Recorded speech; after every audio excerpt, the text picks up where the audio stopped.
Thank you so much, Mr. Jallo, for speaking to us. You're welcome, my sister Fatou. I'm calling in reaction to the statement you guys issued last night regarding the leadership of the party. How did it come about? You guys did an election in December, and Mr. Madikefal and his executive were duly elected. What changed? What happened?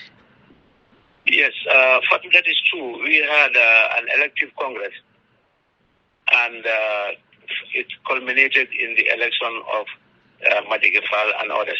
Mm-hmm. And by voting Madike as the winner. Mm-hmm. Others. We went through the same process like PPP internal issues, that is, they had the NEC, National Executive Committee, the Central Committee. Actually, the party is really the highest authority is the Congress, but apart from that is the National Executive Committee. Mm-hmm. At the National Executive Committee level, there were issues that were raised and we voted them in. One of them was the venue. Mm-hmm. We proposed Mansa Congo, but when we went to the venue there, the others voted for Banjul, which was accepted. They voted for Banjul, was accepted. The reason for Mansa Congo was that the proximity was good for those coming from up country and this side. But then we accepted the results that we have to move to Banjul. That was the mandate of the NEC. Mm-hmm. Now, the other issue that also came up was the fact that the electoral commission, the party has an electoral commission body within the constitution. Mm-hmm. We proposed, the Central Committee proposed nine candidates. But then when we went to the NEC in Mansa Congo, the others, some people added more, but then fortunately it was voted and then we maintained the same 9 people that was voted in. Yeah. Now, when we went to Banjul, there was no problem of voting problem, no. The campaign went fairly and rightly, despite some people may have concerns or whatever. But then we accepted the results. Yeah. Personally, I accepted that I was defeated by 1 vote, and all others also accepted. There was no issue about that. Yeah. Then also, by voting is not the end of the issue. Mm-hmm. After the process has to exhaust itself. Mm-hmm. After the vote ended, the winners were declared by voting. That the number of votes that were cast and those who won, that was accepted, no problem. Yeah. But then after we left, some members of those who contested raised an alarm that that was only 3 days after the election was done on the 21st, and then by 3 to 4 days after that, some members raised an alarm that there were irregularities within the constitution that was that we adopted.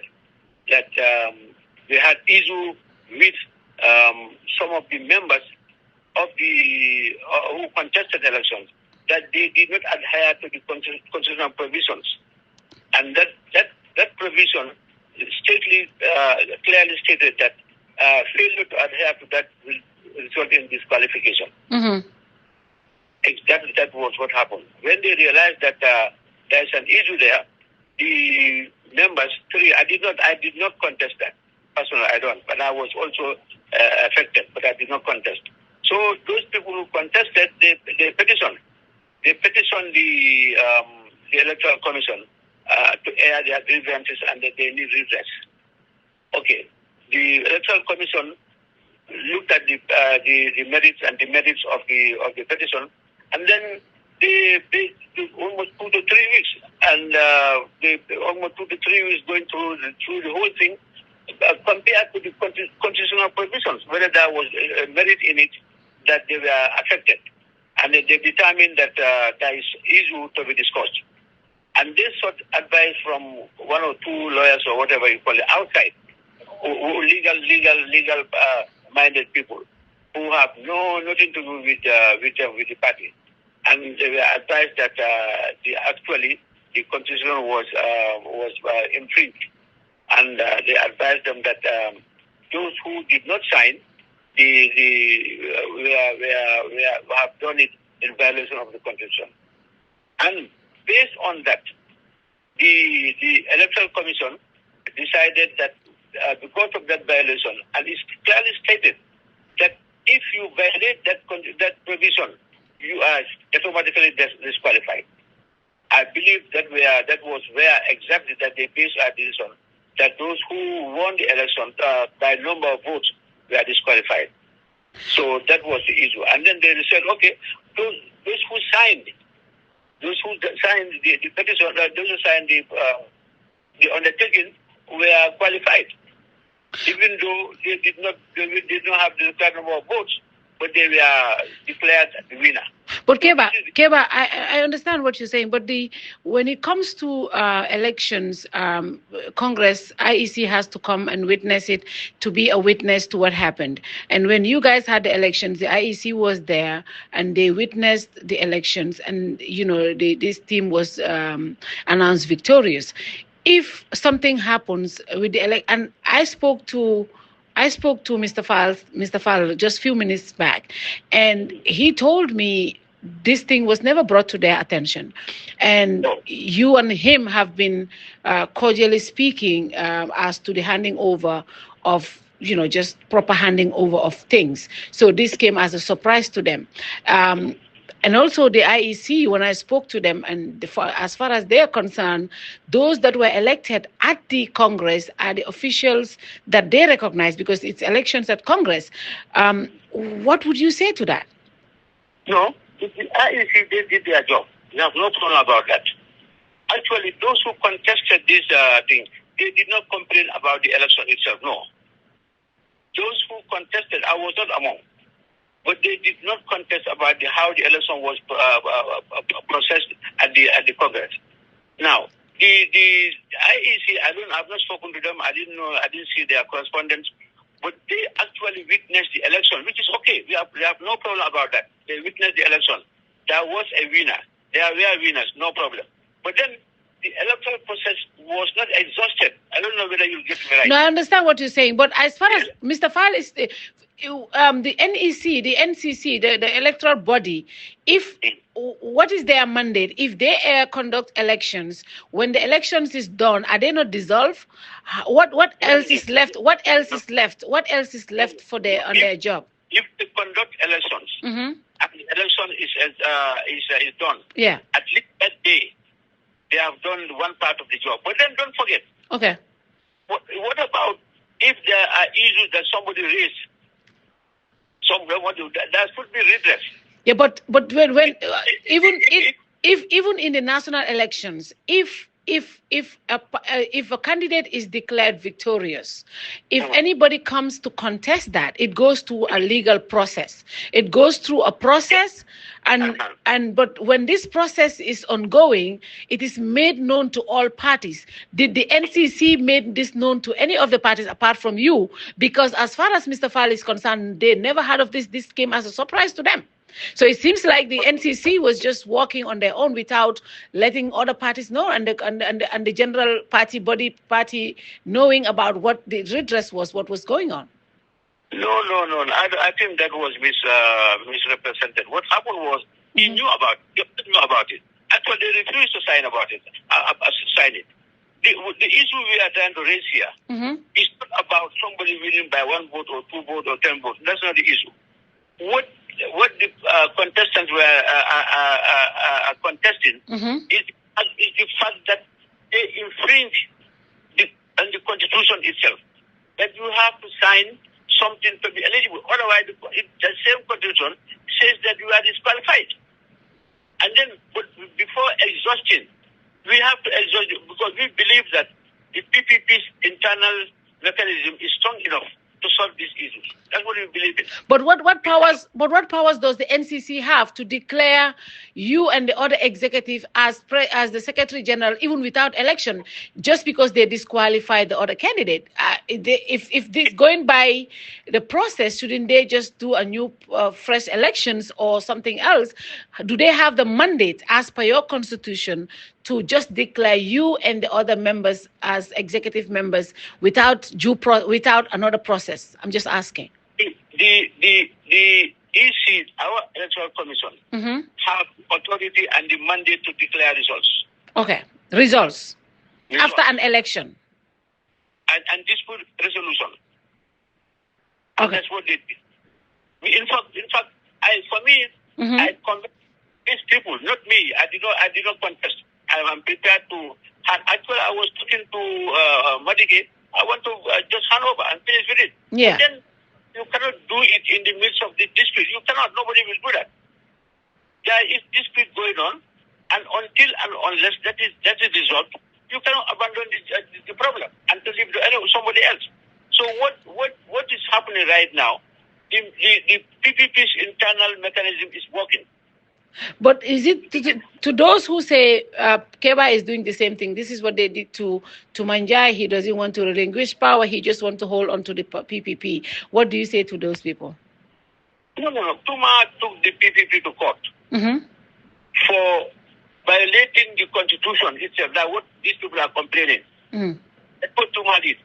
Tuma said the Congress was not free, was not fair, was not done properly. There was whatever bad you can think of. I can send you a copy of the verdict. But then all those accusations were thrown out by the court, by the judge. The only thing that remained was our own fault, internal. We did not exhaust. Like what is happening now? We expelled Tuma because of certain reasons. In fact, the reasons we provided were actually accepted by the judge. Okay. What the judge said, we should have exhausted our internal procedure. If we had done that, there would have been no issue. Tuma failed 100%. The reasons she took us to court, that I was not the elected leader, and that was not true. The judge threw that out, and the Congress was not free and fair. That was thrown out, and everything was stolen or whatever. That was thrown out. But the only thing that was left was our own. When we expelled her, we should have exhausted the internal processes. Yes, okay. Process. So now and we did not do that. You did not do that. Okay. So now now, if you look at it now, we are going back to square one.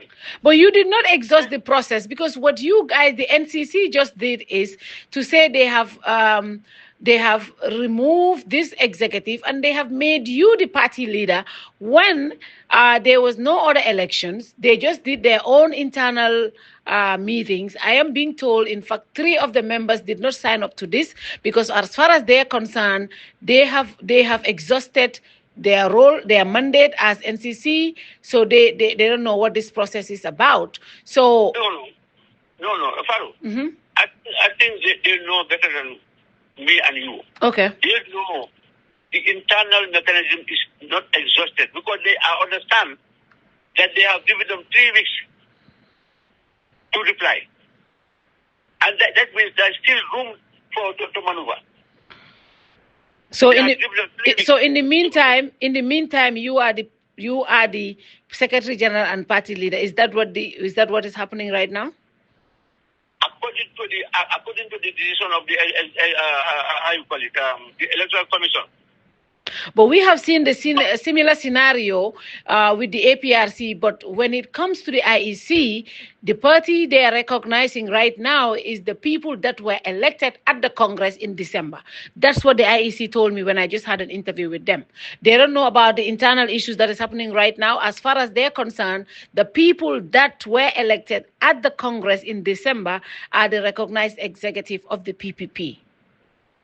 Okay, unfortunately, I did not have privy to their results, but I know for sure that the Electoral Commission, PPP, wrote to them, and I'm not sure whether they have replied. Oh, they wrote to the IEC when? When was that?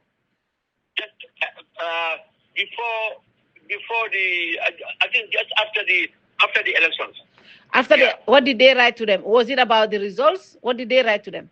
They wrote to them that the process is still continuing, and then the results will be sent to them after the election, after the party is done, after everything is done. That much I understand. So, If so, there is- so, Mr. Jalo, would you say that this was all planned and cooked? Because why would the executive, the NCC, say that when they already know that elections, they declared somebody as the Secretary General and party leader?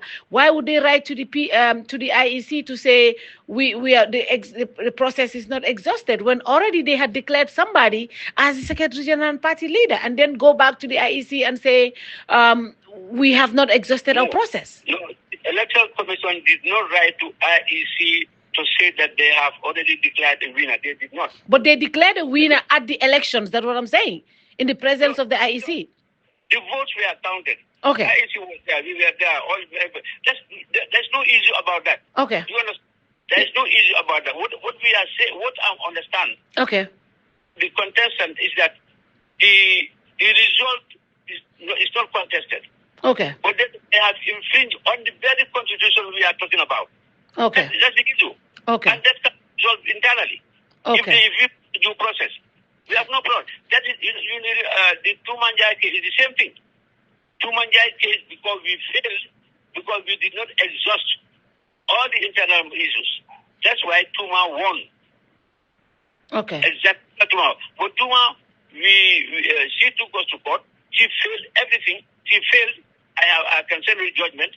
She failed, but then she kept one. To expel her, we should not have. We should have exhausted all that before we can exhaust her. We can expel her. That's it. Now the same scenario is coming.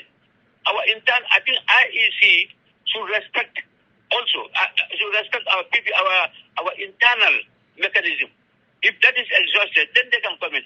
We are very happy that the IEC was present and they observed and they wrote.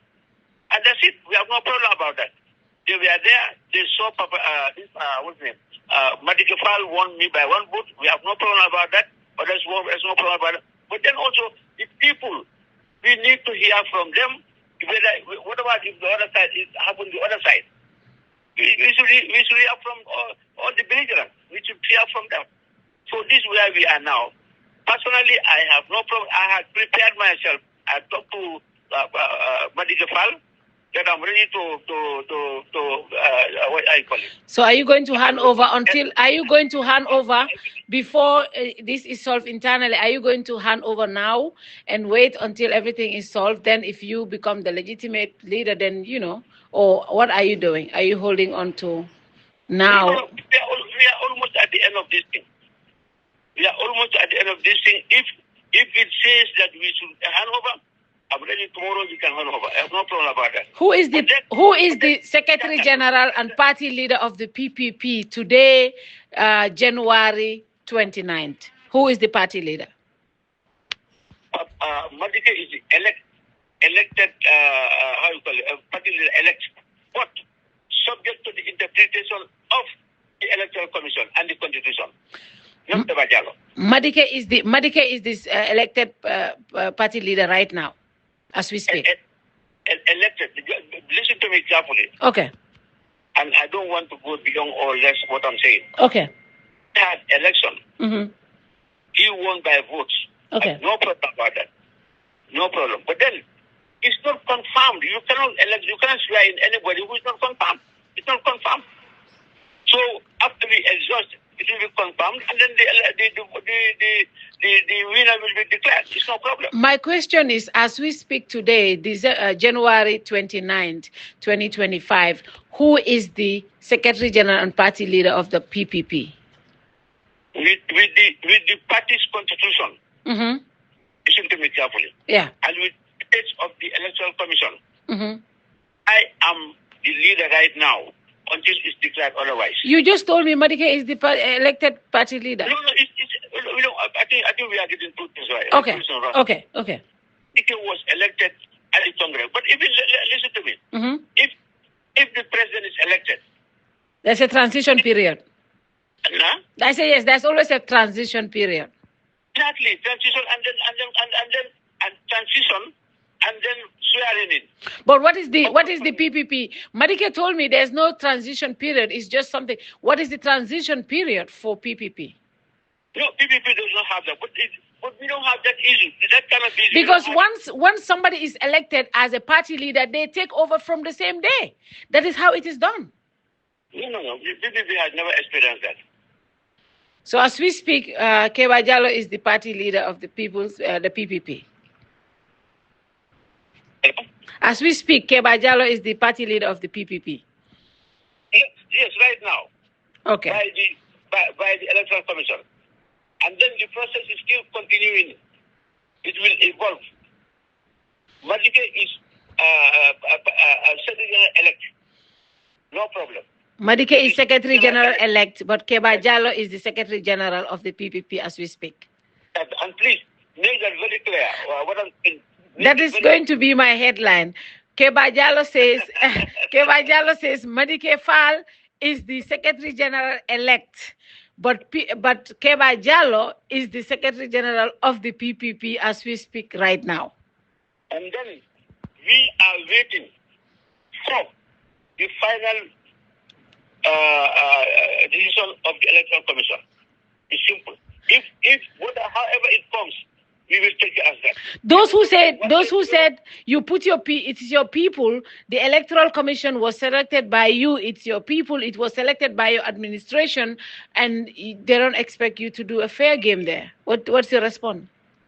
Okay, that's another issue. The Electoral Commission was nominated by the Central Committee, where we were all here, and then it was the list was taken to the National Executive Committee in Matokonko, and just to seek the approval of the NEC of the party, and it was approved there in Matokonko. Actually, there was a vote. Some people we voted we wanted 9 people, but they wanted more. Some people wanted more, but then the National Executive Committee voted for the 9 people to be the Electoral Commission. I'm not part of that. I don't even subscribe to that. The people, nobody can tell you that it was Keba Jallow's people or somebody's people. Nobody. If you are fair and fair-minded enough, you will not say that. All these people, I know them. We are all PPP. Nobody came from outside the party and be a member. It was our own PPP people. Naturally, I will know all of them. Naturally. Okay. But I have no influence over any of them. Okay. Actually, people who are opposing me personally are from the same group. Okay. The people who oppose me are from the same group. So that means then I don't control them. Okay. We are all the same internal PPP, and that's it. I don't have any control over them, and they don't have anything to answer from me. The Electoral Commission was totally independent. If you keen for PPP for the last 1 month before the election, you will never hear my voice or even talking about anything about PPP or the election. I kept quiet. I kept so silent that people thought I'm afraid. No, but I just want to give chance to all the organs of the party to move to work fairly and freely. Thank you so much, Mr. Keba, talking to us. You should come on my show, though. I think you should. I have to get ready one day. No. You have to come on my show next week because we have to speak more about all of these things and the internal issues of the PPP and, how you guys can walk past this because the party has gone through so much recently with all the other people, So I think it will be good to have a conversation about all of this. Trust me, I'll be very, very happy to come there. Okay, so I'll call you. I will prepare myself so that you can know the little history about the party's issues and problems and so on. That will be great. Let's schedule that for next week Thursday at 5:30. Is that a deal? And then also you can schedule for my deputy also. Who's your deputy? Usman Jen. Oh, okay. Both of you. Oh, Usman is my brother. Both of you can come. I'll do the flyer next week. So Usman is the deputy party leader? Yes. Oh. You know him? You know him? Usman is my brother from Lamen. I know him very well. Oh, good. Yeah, nah. I know him very well. If you want to hit me hard questions, I pass to Usman. That is not fair. You have to come by yourself. But on a serious note, definitely next week, Thursday, I'll have you and Usman on the show so we can talk broadly about the PPP, what is going on, and everything about the party. But let me tell you one thing. Yeah. Madike is a nice man, gentleman, and that's it. That's all I know about him. I cannot say anything negative about him. Yeah. Trust me. I cannot say anything negative about him. Yeah. This general matter is a PPP member. It can happen to anybody. Okay. So just to clarify that, yeah. Things are getting out of hand. Yeah, I spoke to him, and he sounds he's very nice, and he also said very positive things about you. Yes, he did. No problem. Thank you very much. All right, I'll speak to you. I'll call you later on, so we schedule for next week Thursday. But thank you.